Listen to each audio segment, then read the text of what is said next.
না। আল্লাহ বললেন পাখির দিকে তাকাও, আওয়ালাম ইয়ারাও ইলাত তায়র, কারণ পাখির মধ্যে নিদর্শন আছে না নাই? পাখি নিয়ে গবেষণা করলে পাখির রব আল্লাহরে খুঁজে পাওয়া যাবে, ঠিক কি না? এজন্য কোরআনের অনেক জায়গায় আল্লাহ পাখির কথা বললেন, ওয়া আরসালা আলাইহিম তায়রান আবাবিল, আবার কাবা ভাঙতে এলে পাঠাও আবাবিল,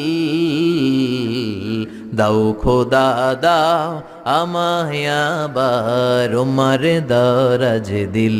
সুবহানাল্লাহ বলেন। আবাবিল পাখি দিয়ে আল্লাহ আব্রাহারে শেষ করলেন, ঠিক কিনা? এরপর সাইয়েদনা সুলাইমান আলাইহিস সালামের একটা পাখি ছিল, নাম কি? হুদহুদ। ওয়া তাফাক্কাদাত তায়রা ফাকালা মালি লা আরাল হুদহুদ, পাখি কই? ওইটার জুমিং পাওয়ার এত বেশি ছিল পাখিটার চোখে, সাইয়েদনা সুলাইমানের সিংহাসনও চড়তো, পাখিটাও চড়তো, আর কত হাজার ফিট নিচে